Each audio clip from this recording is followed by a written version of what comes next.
Hello friends, एक बार फिर से आपका स्वागत है पंछी की पाठशाला में और मैं हूं आपका दोस्त दिनेश पाठक। दोस्तों, आज हम केमिस्ट्री के एक बहुत ही महत्वपूर्ण रिएक्शन पर चर्चा करेंगे जिसका नाम है रेडॉक्स रिएक्शन, यानी ऑक्सीकरण अपचयन अभिक्रियाएं। दोस्तों, ध्यान देंगे कि ऑक्सीकरण अपचयन अभिक्रियाएं आपको हाई स्कूल में इंट्रोड्यूस की जाती हैं, यानी सबसे पहले इस अभिक्रिया को आप हाई स्कूल में पाएंगे। फिर आप क्लास 11 के केमिस्ट्री सेकेंड पेपर में आपको ऑक्सीडेशन एंड रिडक्शन मिलेगा। उसके बाद आप ग्रेजुएशन, पोस्ट ग्रेजुएशन या जब भी आप केमिस्ट्री की बात करेंगे तो ऑक्सीडेशन रिडक्शन जो रिएक्शन है वेरी वेरी इंपॉर्टेंट रिएक्शन है, बहुत महत्वपूर्ण अभिक्रियाएँ हैं।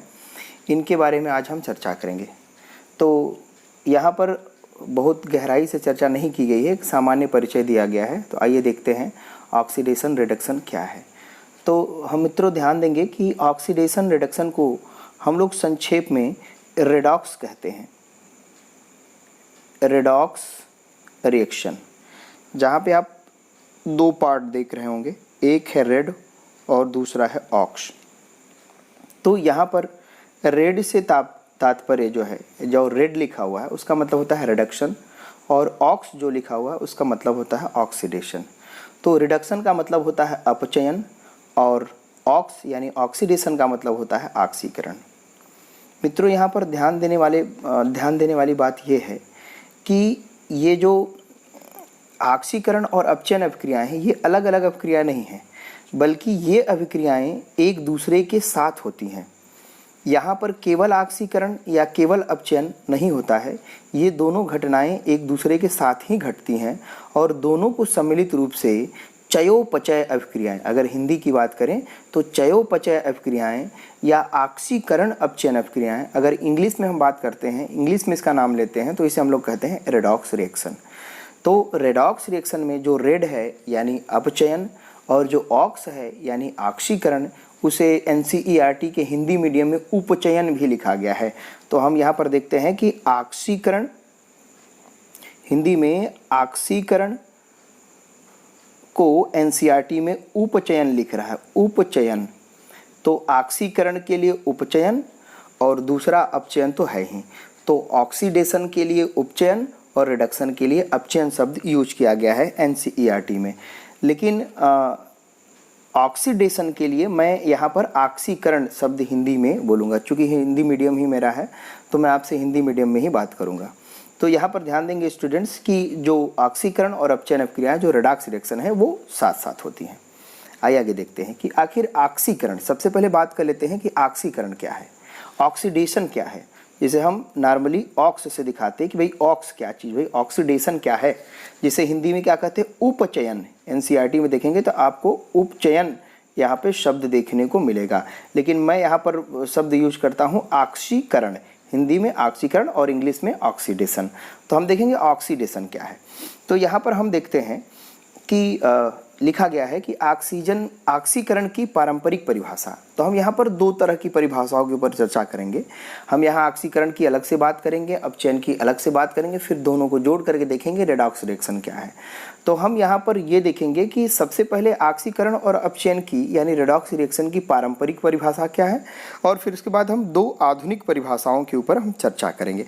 आधुनिक परिभाषा में हमारा एक है इलेक्ट्रॉन विधि है, मतलब इलेक्ट्रॉनिक संकल्पना है, और दूसरी जो है वो ऑक्सीडेशन नंबर संकल्पना है। तो हम ऑक्सीकरण संख्या संकल्पना पर भी बात करेंगे और इलेक्ट्रॉनिक संकल्पना पर बात करेंगे। लेकिन ये दोनों संकल्पनाएं यानी ये दोनों कॉन्सेप्ट, ऑक्सीडेशन नंबर और इलेक्ट्रॉनिक कॉन्सेप्ट, ये दोनों कॉन्सेप्ट मॉडर्न कॉन्सेप्ट है। लेकिन हम मॉडर्न कॉन्सेप्ट को पढ़ने से पहले, आधुनिक संकल्पना को पढ़ने से पहले हम लोग ट्रेडिशनल यानी पारंपरिक परिभाषा को सबसे पहले पढ़ेंगे।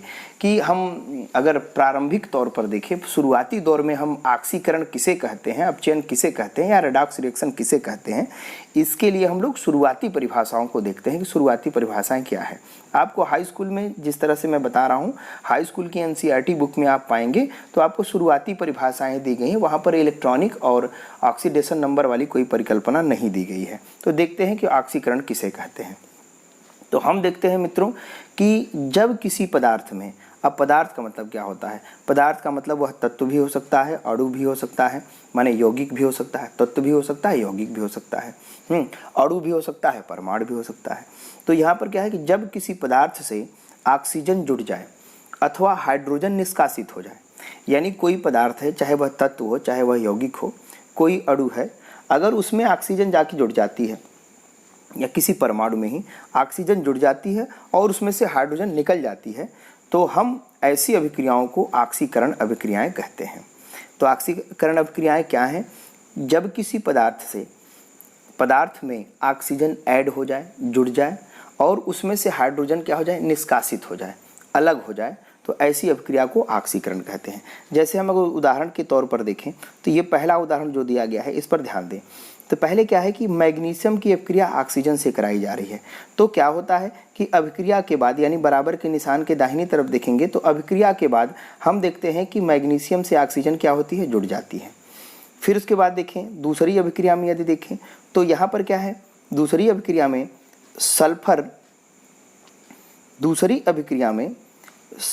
के साथ ऑक्सीजन जुड़ जाती है। पहले सल्फर अकेला था, फिर उसकी अभिक्रिया ऑक्सीजन से होती है और वहाँ पे ऑक्सीजन जुड़ जाएगी सल्फर में, तो यहाँ इस तरह से ऑक्सीजन जुड़ जाती है। फिर हम यहाँ पर देखते हैं कि यहाँ पर लिखा हुआ है CH4 मेथेन। ये जो CH4 है वो मेथेन, यानी एक कार्बन से 4 हाइड्रोजन जुड़े होते हैं, ये मेथेन है। तो मेथेन में क्या होता है कि मेथेन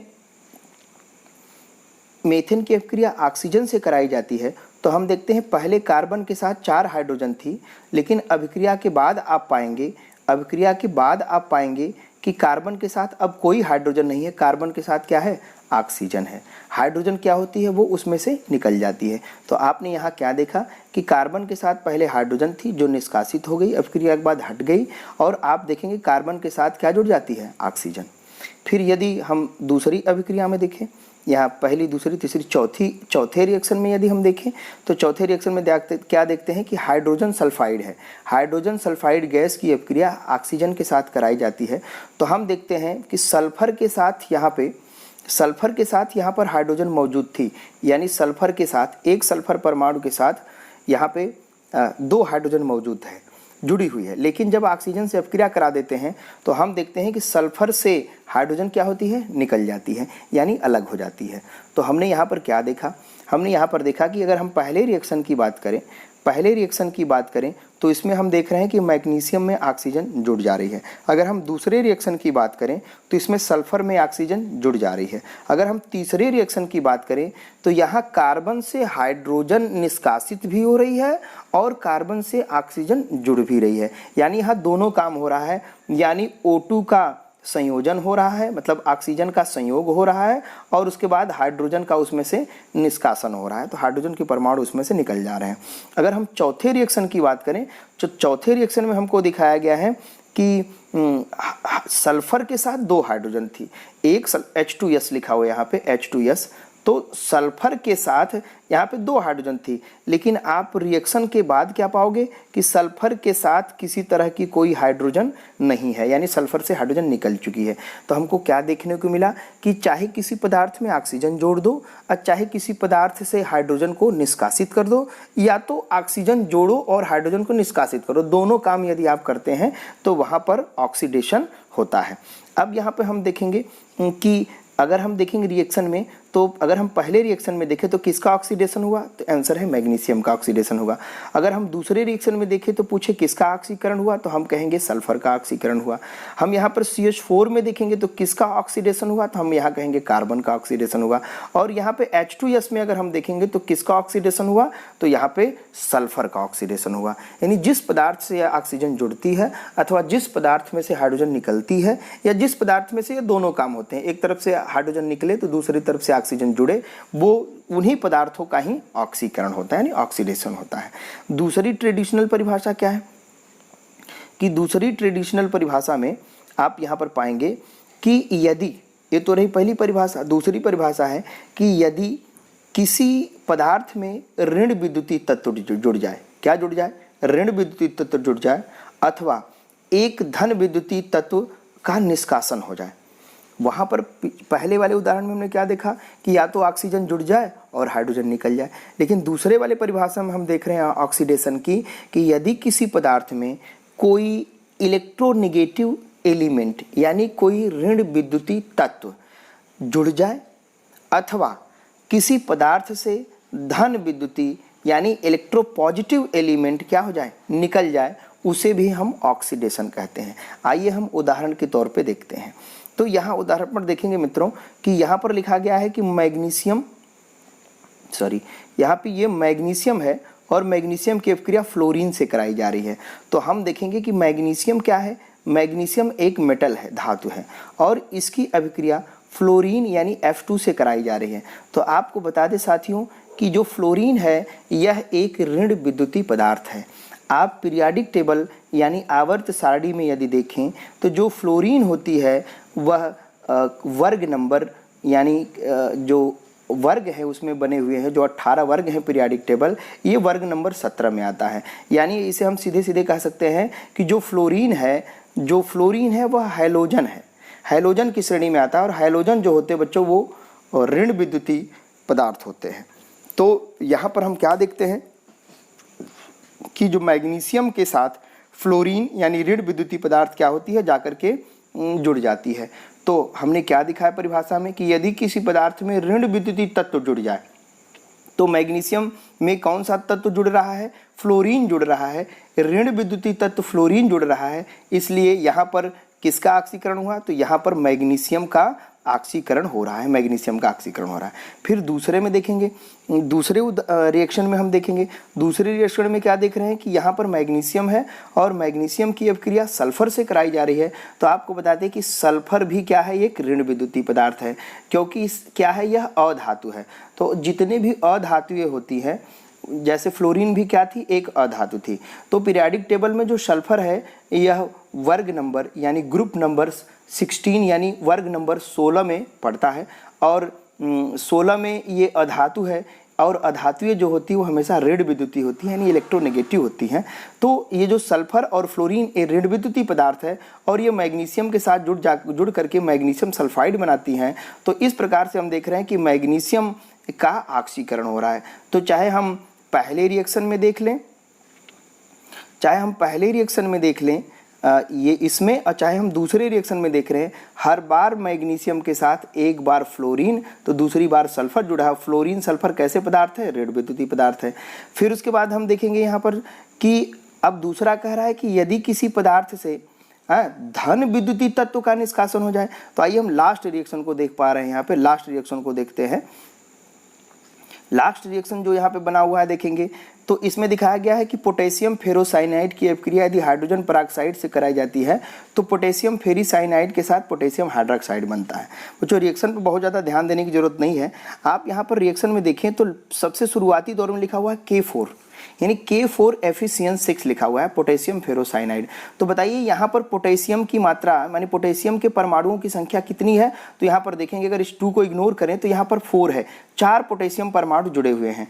लेकिन रिएक्शन के बाद यहाँ पर देखते हैं कि पोटेशियम परमाणुओं की संख्या कितनी है। तो यहाँ पर लिखा हुआ K3 यानी 3 है। अगर 2 को इग्नोर कर दिया जाए, बैलेंसिंग के लिए 2 लिखा गया है, अगर 2 को हम इग्नोर कर दें तो रिएक्शन को फिर से ध्यान से देखें, रिएक्शन को फिर से ध्यान से देखेंगे इसमें कि पोटेशियम फेरोसाइनाइड की अभिक्रिया हाइड्रोजन पेरोक्साइड से कराई जाती है तो पोटेशियम फेरीसाइनाइड बनता है और KOH यानी एक क्षार बनता है, क्षारक बनता है। तो यहाँ पर हम देखेंगे कि जो K4 है, यहाँ पर अभिक्रिया से पहले पोटेशियम की संख्या 4 थी, लेकिन K3 यहाँ पर देखेंगे अभिक्रिया के बाद पोटेशियम की संख्या कितनी हो गई, 3 हो गई।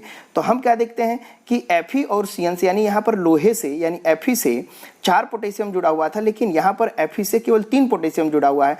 और आपको बता दें कि जो पोटेशियम है यह एक धन विद्युतीय तत्व है, और हमने कहा कि धन विद्युतीय तत्व का निकलना यानी उसमें से निष्कासित होना। तो बताइए अभिक्रिया से पहले धन विद्युतीय तत्व K की संख्या कितनी थी, 4 थी, लेकिन अभिक्रिया के बाद K की संख्या कितनी हो गई, 3 हो गई, यानी यहाँ पर धन विद्युतीय पदार्थ का निष्कासन हुआ। तो हमने पारंपरिक परिभाषा में क्या देखा, हमने पारंपरिक परिभाषा में देखा यहाँ पे मित्रों कि यहाँ पे जब कोई ऋण विद्युतीय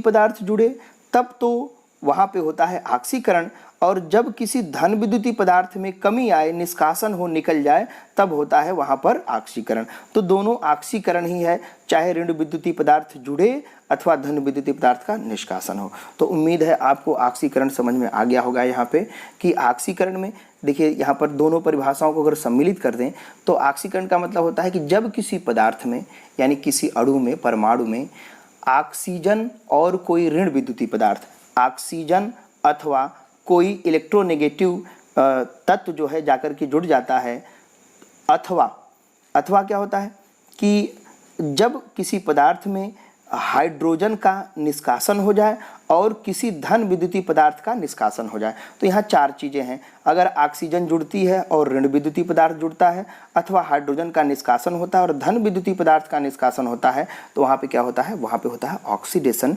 यानी ऑक्सीकरण। आइए हम अब अपचयन को देखते हैं। अपचयन में क्या है कि अपचयन की परिभाषा के अनुसार क्या है बच्चों, हम जानते हैं कि जो रेडॉक्स रिएक्शन है यानी ऑक्सीकरण और अपचयन अभिक्रियाएं हैं, उसमें ऑक्सीकरण और अपचयन दोनों एक साथ होते हैं, लेकिन ऑक्सीकरण और अपचयन दोनों एक दूसरे की विपरीत अभिक्रियाएं हैं, यानी ऑक्सीडेशन एंड रिडक्शन दोनों एक दूसरे की अपोजिट रिएक्शन है।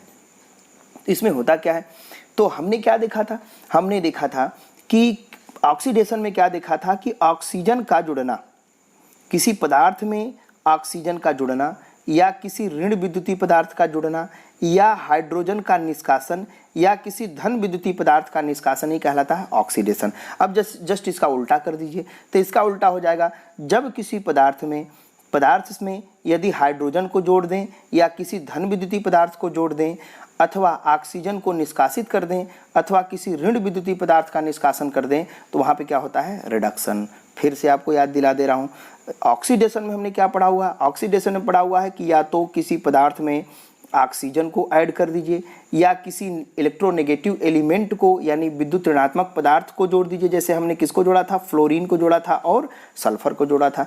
या तो क्या करिए ऑक्सीडेशन में, या तो आप हाइड्रोजन का निष्कासन कर दीजिए या तो किसी धन विद्युतीय पदार्थ का निष्कासन होता हो, जैसे पोटेशियम है, ये सोडियम है, मैग्नीशियम है, तो धातुएं विद्युत धनी होती हैं, तो धातुओं का जो निष्कासन हो जाएगा, धातुओं के आयनों का जो निष्कासन हो जाएगा, वो हमारा क्या कहलाता है, ऑक्सीडेशन। अब जस्ट इसका देखो रिडक्शन में क्या होता है, जस्ट इसका उल्टा का मतलब क्या होता है कि यदि किसी पदार्थ में या यदि किसी तत्व में अगर हम हाइड्रोजन का संयोग करा दें, क्या जोड़ दें, उसमें हाइड्रोजन जोड़ दें और क्या जोड़ दें, उसमें कोई धन विद्युतीय पदार्थ जोड़ दें। धन विद्युतीय तत्व कौन हो जाएंगे, जैसे पोटेशियम है, सोडियम है और कौन है, मैग्नीशियम है, कैल्शियम है, ये धन विद्युतीय तत्व हैं। अगर इनको जोड़ दें अथवा और क्या है कि जब ऑक्सीजन को क्या करें, ऑक्सीजन को उसमें से निष्कासित कर दें और किसी ऋण विद्युतीय पदार्थ को भी क्या करें, उसमें से निष्कासित कर दें, तो उसे क्या कहते हैं, अपचयन। यानी ऑक्सीडेशन में जो बात कही है जस्ट उसका उल्टा कहना है। तो आइए देखते हैं अपचयन में क्या है लिखा हुआ। अपचयन की पारंपरिक परिभाषा के अनुसार किसी पदार्थ से ऑक्सीजन या ऋण विद्युतीय तत्व के निष्कासन अथवा हाइड्रोजन या धन विद्युतीय तत्व के समावेश का मतलब क्या होता है, समावेश का मतलब होता है योग को ही अपचयन अभिक्रियाएं कहते हैं। जैसे यहाँ पर देखें, उदाहरण के तौर पर अगर हम बच्चों यहाँ पर पहले रिएक्शन को देखें तो HGO ये क्या है, मर्क्यूरिक ऑक्साइड है। HGO की अभिक्रिया HGO को जब गर्म किया जाता है, अभिक्रिया क्या कराई जाती है, एक प्रकार से गर्म किया जाता है, तो उसमें से Hg अलग हो जाता है और ऑक्सीजन अलग हो जाती है। तो ये किसका उदाहरण है, ये हमारे रिडक्शन का उदाहरण है, यानी अपचयन का। अपचयन को क्या कहते हैं, रिडक्शन कहते हैं। थोड़ा सा लिखने में दिक्कत हो रही है, तो अपचयन को रिडक्शन रिडक्शन कहते हैं।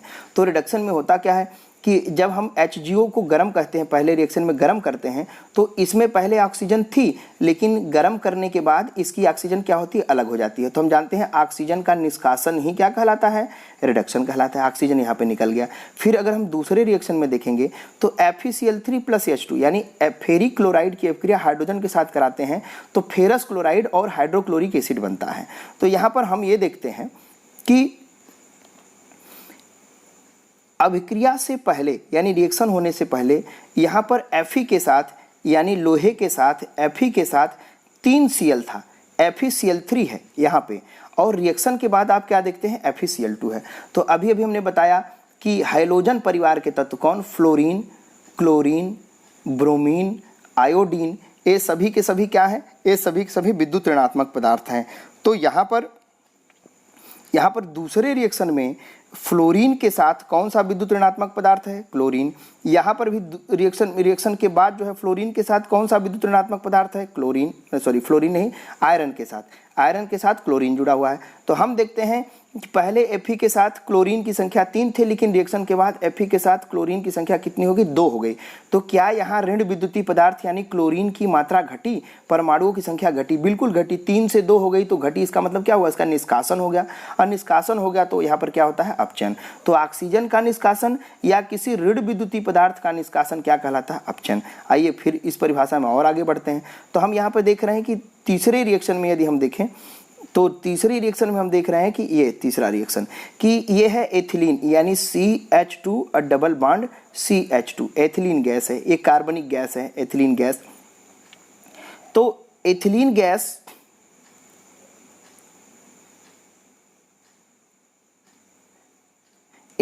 गैस की अपक्रिया हाइड्रोजन गैस से कराई जाती है। हम रिएक्शन को क्लास 11 में आगे पढ़ेंगे। एथिलीन गैस की अपक्रिया हाइड्रोजन गैस से कराई जाती है तो एथेन बनता है।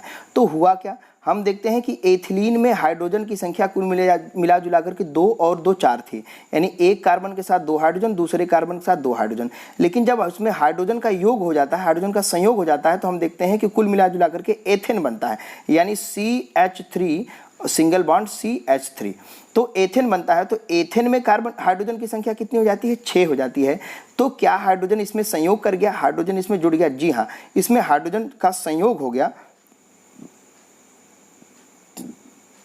हाइड्रोजन का यहाँ पे योग हो गया इसमें, तो हम कह सकते हैं कि यह अपचयन है। उसके बाद देखेंगे लास्ट रिएक्शन में, इसमें अंतिम में दिखाया गया है कि लास्ट रिएक्शन में यहाँ Hg के साथ 2 क्लोरीन है, यानी HgCl2, यहाँ पर Hg के साथ 2 क्लोरीन है, यानी 2 विद्युत ऋणात्मक पदार्थ है, यानी ये Cl क्या है, विद्युत ऋणी पदार्थ है ये Cl, chlorine, fluorine, bromine, iodine, halogen है। तो एक Hg के साथ 2 क्लोरीन थी, लेकिन आप यहाँ पर रिएक्शन में देखेंगे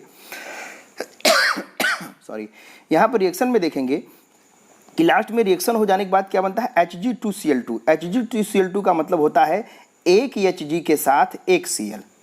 यहाँ पे ध्यान देंगे कि HgCl2, अगर हम इसे देखें HgCl2 को देखें तो यहाँ पर है Hg और उसके बाद फिर क्या है Cl2। तो हम यहाँ पर देखते हैं एक Hg परमाणु के साथ 2 क्लोरीन परमाणु जुड़े थे, और क्लोरीन कैसा परमाणु है, कैसा तत्व है, विद्युत ऋणात्मक तत्व है। फिर हम रिएक्शन के बाद देखते हैं कि Hg2Cl2, तो यहाँ पर क्या है कि अगर हम रेशियो देखें तो 2 को 2 यदि काट दें तो एक Hg के साथ एक ही Cl है, लेकिन रिएक्शन के पहले क्या था कि एक Hg के साथ 2 Cl, लेकिन रिएक्शन के बाद क्या है, एक Hg के साथ एक Cl। वैसे देखने में तो 2 Hg और 2 Cl लग रहे हैं, लेकिन अगर हम 2 को यहाँ पर कैंसिल कर दें तो एक Hg के साथ एक Cl हो जाए।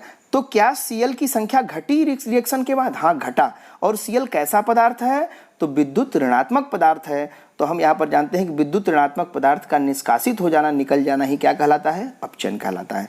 तो उम्मीद है आप अपचयन भी समझ चुके होंगे। अब मैं समराइज कर दे रहा हूँ एक बार फिर से कि ऑक्सीडेशन क्या है पारंपरिक परिभाषा के अनुसार। तो जब किसी पदार्थ में ऑक्सीजन परमाणु जुड़ जाए अथवा कोई ऋण विद्युतीय तत्व जुड़ जाए, या तो उसमें से हाइड्रोजन का निष्कासन हो जाए, या तो उसमें किसी धन विद्युतीय तत्व का निष्कासन हो जाता है, तो हम क्या कहते हैं, ऑक्सीडेशन। रिडक्शन क्या है, जस्ट उसका उल्टा बोलिए। रिडक्शन में क्या है कि जब ऑक्सीजन का निष्कासन हो जाए अथवा किसी ऋण विद्युतीय तत्व का निष्कासन हो जाए, या तो हाइड्रोजन जुड़ जाए या तो कोई धन विद्युतीय पदार्थ जाकर के जुड़ जाता है, तो वो क्या कहलाता है, वो कहलाता है हमारा रिडक्शन, यानी अपचयन कहलाता है। तो यहाँ पर उम्मीद है आप ऑक्सीडेशन और रिडक्शन को समझ चुके होंगे। आइए आगे बढ़ते हैं। ऑक्सीकरण और अपचयन की आधुनिक संकल्पना क्या है। आधुनिक संकल्पना यानी मॉडर्न परिप्रेक्ष्य में, वो तो हमारी रही पारंपरिक संकल्पना, हम आधुनिक संकल्पना में किसे ऑक्सीडेशन बोलेंगे और किसे रिडक्शन बोलेंगे।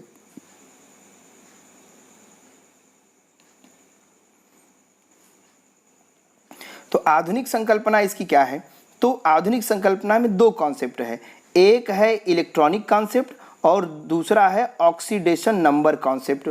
तो आज हम केवल इलेक्ट्रॉनिक कॉन्सेप्ट के ऊपर चर्चा करेंगे। तो इलेक्ट्रॉनिक परिकल्पना क्या है, ऑक्सीडेशन और रिडक्शन की इलेक्ट्रॉनिक परिकल्पना क्या है। तो हम देखते हैं कि रेडॉक्स रिएक्शन क्या है। तो हम देखते हैं कि जिस अभिक्रिया में यानी जिस रिएक्शन में इलेक्ट्रॉनों का ट्रांसफर हो रहा हो, यानी किसी एक पदार्थ द्वारा इलेक्ट्रॉन का त्याग किया जा रहा हो तो दूसरे पदार्थ के द्वारा इलेक्ट्रॉनों को ग्रहण किया जा रहा हो, तो उसे कहते हैं रेडॉक्स रिएक्शन। क्या सुना आपने? रेडॉक्स रिएक्शन किसे कहते हैं? तो इलेक्ट्रॉनिक संकल्पना के अनुसार ऐसी अभिक्रियाएं जिसमें इलेक्ट्रॉनों का ट्रांसफर हो रहा हो, ऐसा रिएक्शन जिसमें इलेक्ट्रॉनों का ट्रांसफर हो रहा हो, स्थानांतरण हो रहा हो, यानी एक पदार्थ इलेक्ट्रॉन को त्याग रहा हो तो दूसरा पदार्थ इलेक्ट्रॉन को ग्रहण कर रहा हो, ऐसे रिएक्शन को हम क्या कहते हैं? सम्मिलित रूप से रेडॉक्स रिएक्शन कहते हैं, ऑक्सीकरण अपचयन अभिक्रियाएं कहते हैं। तो रेडॉक्स रिएक्शन को किस रूप में देखा सकता है? तो रेडॉक्स रिएक्शन वो रिएक्शन है जिसमें पदार्थों के द्वारा इलेक्ट्रॉनों का ट्रांसफर किया जाता है। एक पदार्थ इलेक्ट्रॉन को डोनेट करेगा तो दूसरा पदार्थ उसी इलेक्ट्रॉन को एक्सेप्ट करेगा। आइए अब हम अलग अलग देखते हैं कि क्या है ऑक्सीडेशन और क्या है रिडक्शन, किस कॉन्सेप्ट के अनुसार? इलेक्ट्रॉनिक कॉन्सेप्ट के अनुसार। तो सबसे पहले देखते हैं कि ऑक्सीकरण क्या है। तो ऑक्सीकरण को देखते हैं साथियों। तो ऑक्सीकरण वह है कि वे अभिक्रियाएं जिनमें किसी पदार्थ द्वारा इलेक्ट्रॉनों का त्याग किया जाता है तो वह अभिक्रिया ऑक्सीकरण अभिक्रिया कहलाती है। रिएक्शन एकदम सिंपल दिखाया गया है। ऑक्सीकरण को केवल अकेले अकेले यहाँ पर दिखाया गया है। क्या दिखाया गया है कि एक सोडियम परमाणु था। सोडियम परमाणु ने क्या किए? सोडियम परमाणु यानी दो सोडियम परमाणु ने 2 इलेक्ट्रॉन त्याग दिए और यहाँ पर बनाता है सोडियम का आयन बनाता है। यहाँ पे थोड़ा सा रिएक्शन गलत हो गया, यहाँ पे होना चाहिए 2Na, यानी ये सोडियम पदार्थ है। सोडियम पदार्थ किसी अभिक्रिया में क्या करता है कि यहाँ पे इलेक्ट्रॉन त्याग देता है, 2 ठो इलेक्ट्रॉन, 1 ठो भी त्याग सकता है, 1 ठो ही त्यागता ही है। तो अगर हम ये बैलेंस करने के लिए लिखा गया है या इस तरह से बैलेंस करने के लिए क्या कह सकते हैं, ये लिखने में ही लिख दिया है। जैसे हम यहाँ पे लिख सकते हैं कि ये सोडियम का परमाणु है। सोडियम का परमाणु किसी भी अभिक्रिया में एक इलेक्ट्रॉन को क्या करता है? त्याग देता है, डोनेट कर देता है और उसके बाद वह सोडियम के धनायन में परिवर्तित हो जाता है। तो यहाँ पर जो इलेक्ट्रॉनों की डोनेटिंग है, यानी जो इलेक्ट्रॉनों का त्याग है, जो इलेक्ट्रॉनों का ट्रांसफर है, वो किसके द्वारा किया गया? सोडियम के द्वारा। यानी जिस पदार्थ के द्वारा, जिस मटेरियल के द्वारा, जिस परमाणु के द्वारा इलेक्ट्रॉनों को डोनेट किया जाता है, इलेक्ट्रॉनों को निकाला जाता है, उसे हम लोग कहते हैं, उसी पदार्थ का क्या होता है? ऑक्सीडेशन। तो यहाँ पर ऑक्सीडेशन किसका हो रहा है? यहाँ पर ऑक्सीडेशन हो रहा है सोडियम का। तो फिर आगे बढ़ते हैं, आइए आगे देखते हैं। अब रिडक्शन किसे कहते हैं? तो भाई हमने कहा कि भाई ऑक्सीडेशन का जस्ट अपोजिट होता है रिडक्शन, यानी जो बात आपने ऑक्सीडेशन में बोली है जस्ट उसका उल्टा आपको रिडक्शन में बोलना है। तो ऑक्सीडेशन में हमने क्या कहा था कि जब कोई पदार्थ किसी रासायनिक अभिक्रिया में या जब कोई पदार्थ रासायनिक अभिक्रिया करते हुए इलेक्ट्रॉन को त्याग देता है, अपने में से इलेक्ट्रॉन को डोनेट कर देता है और खुद धनायन में कन्वर्ट हो जाता है, यानी पॉजिटिव आयन में कन्वर्ट हो जाता है, तो रिडक्शन में आपको क्या बोलना है? रिडक्शन में जस्ट उसका उल्टा बोलेंगे कि यदि रासायनिक अभिक्रिया में कोई पदार्थ इलेक्ट्रॉन को ग्रहण कर लेता है, तो आप यहाँ पर देखेंगे कि क्लोरीन का एक परमाणु है, क्लोरीन का एक परमाणु नहीं बल्कि अणु है, और यह क्या करता है? 2 इलेक्ट्रॉनों को एक्सेप्ट कर लेता है, ग्रहण कर लेता है। तो वह किस में चेंज हो जाता है? तो वो चेंज हो जाता है 2 क्लोरीन आयनों में, वो चेंज हो जाता है, यानी ऋणायन बन जाता है। तो यहाँ पर किसने इलेक्ट्रॉनों को ग्रहण किया? तो क्लोरीन अणु ने यहाँ पर, यानी क्लोरीन नामक पदार्थ ने यहाँ इलेक्ट्रॉनों को ग्रहण किया, इसलिए क्लोरीन का क्या हो रहा है? रिडक्शन हो रहा है, अपचयन हो रहा है। तो सिंपली हमें देखने को क्या मिला कि ऑक्सीडेशन किसे कहते हैं इलेक्ट्रॉनिक कॉन्सेप्ट के अनुसार? तो ऑक्सीडेशन में क्या होता है कि किसी पदार्थ के द्वारा इलेक्ट्रॉनों को डोनेट किया जाता है, इलेक्ट्रॉनों का त्याग कर दिया जाता है। और जस्ट उसका अपोजिट रिडक्शन में क्या होता है? रिडक्शन में किसी पदार्थ के द्वारा इलेक्ट्रॉनों को एक्सेप्ट कर लिया जाता है, ग्रहण कर लिया जाता है। तो यहाँ पर अपचयन में आपने देखा कि अपचयन, तो यहाँ पर अपचयन किसका हो रहा है? देखिए ऑक्सीकरण किसका हो रहा है? तो ऑक्सीकरण हो रहा है यहाँ पे सोडियम का। अपचयन किसका हो रहा है? तो अपचयन यहाँ पे हो रहा है क्लोरीन का। तो जो इलेक्ट्रॉन त्यागेगा उसका ऑक्सीकरण और जो इलेक्ट्रॉन ग्रहण करेगा उसका अपचयन। तो अगर हम दोनों को मिला दें, अगर हम दोनों रिएक्शन को यहाँ पे मिला दें, स्टूडेंट्स ध्यान देंगे कि अगर हम दोनों रिएक्शन को मिला देंगे, जैसे हम लिख दें कि 2Na plus Cl2 equal to हो जाएगा 2NaCl। तो हमने क्या किया? दोनों रिएक्शन को मिला दिया। कौन कौन, ऑक्सीडेशन वाले रिएक्शन को मिला दिया और रिडक्शन वाले रिएक्शन को मिला दिया, तो जो रिएक्शन हमारा तैयार होता है वो कौन तैयार होता है, रेडॉक्स रिएक्शन। तो आइए देखिए होता क्या है इसमें। देखिए इस तरह से हुआ कि हमने रिएक्शन, हमारा मेन रिएक्शन क्या हो गया, तो देखिए रिएक्शन इस तरह से हो गया। रेडॉक्स रिएक्शन लिखेंगे कि 2Na, उंगली से लिख रहा हूँ, थोड़ी दिक्कत हो रही है लिखने में, plus Cl2 equal to 2NaCl। तो यहाँ पे हुआ क्या, यहाँ पे हुआ कि जो 2Na था यानी सोडियम के दो परमाणु थे, यानी सोडियम का जो परमाणु था ये 2 की संख्या में था, जिसने क्या किया, 2 इलेक्ट्रॉन त्याग दिया, यानी एक परमाणु ने 1 इलेक्ट्रॉन त्यागा तो 2 परमाणुओं ने 2 इलेक्ट्रॉन यहाँ पे त्याग दिए, और उसके बाद वो 2 धनायनों में Na+, 2 Na+ में क्या हो गया, कन्वर्ट हो गए, बदल गए। और उसके बाद फिर क्या हुआ कि यहीं पर आप जो क्लोरीन देख रहे हैं, तो ये जो 2 क्लोरीन का, यानी जो क्लोरीन का अणु है, ये जो क्लोरीन का अणु है Cl2, इसी दोनों इलेक्ट्रॉनों को, इन्हीं त्यागे गए इलेक्ट्रॉनों को, इन्हीं इलेक्ट्रॉनों क्या करता है, ये दोनों इलेक्ट्रॉनों को ग्रहण कर लेता है, 2 इलेक्ट्रॉन यहाँ पे ग्रहण कर लेता है और खुद चेंज हो जाता है 2Cl- में, और यहाँ पे 2Cl- में चेंज हो जाता है, और हम देखते हैं कि Na+ और ये माइनस, 2+ और 2- मिलकर के 2NaCl बना देते हैं। तो यहाँ पे आपका सोडियम का ऑक्सीडेशन हो रहा है और क्लोरीन का रिडक्शन हो रहा है। क्यों सोडियम का ऑक्सीडेशन क्यों हो रहा है, क्योंकि सोडियम यहाँ पे इलेक्ट्रॉन डोनेट कर रही है, और ये क्लोरीन का रिडक्शन क्यों हो रहा है, क्योंकि क्लोरीन यहाँ पे इलेक्ट्रॉन को त्यागे गए, सोडियम के द्वारा त्यागे गए इलेक्ट्रॉनों को एक्सेप्ट कर रही है।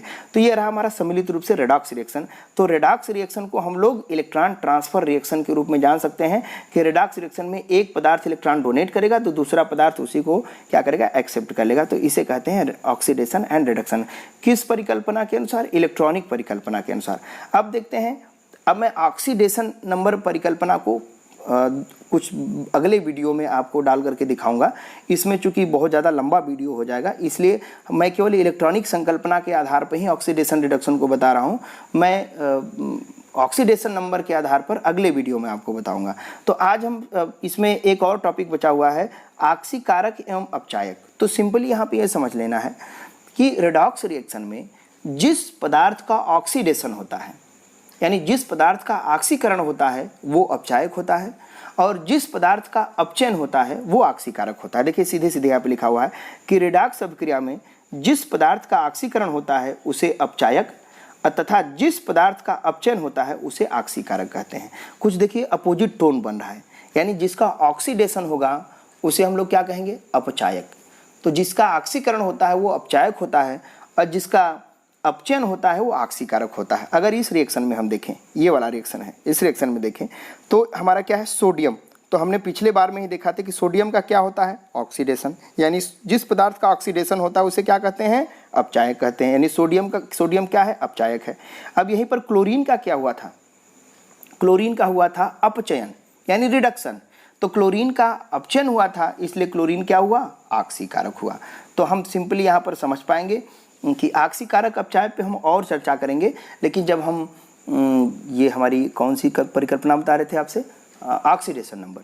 ऑक्सीडेशन नंबर परिकल्पना जब हम पढ़ लेंगे तो वहाँ पर ऑक्सीकारक और अपचायक को और अच्छे से देखेंगे। लेकिन सिंपली यहाँ पर सीधे सीधे हम बता रहे हैं यहाँ पे कि जिस पदार्थ का ऑक्सीकरण होता है उसे हम अपचायक कहते हैं, यानी उसे हम रिड्यूसर कहते हैं, और जिस पदार्थ का अपचयन होता है उसे हम ऑक्सीडाइजर कहते हैं। तो यहाँ पर हम रिएक्शन में क्या देखें, हमने रिएक्शन में देखा कि सोडियम क्लोराइड वाले इस रिएक्शन, ये रेडॉक्स रिएक्शन है, तो इसमें सोडियम के द्वारा इलेक्ट्रॉन त्याग किया जाता है तो इसका ऑक्सीकरण होता है। तो जिस पदार्थ का ऑक्सीकरण होता है यानी सोडियम का ऑक्सीकरण हो रहा है, इसलिए सोडियम का परमाणु अपचायक है, जबकि क्लोरीन का अपचयन हो रहा है इसलिए क्लोरीन का परमाणु ऑक्सीकारक हुआ।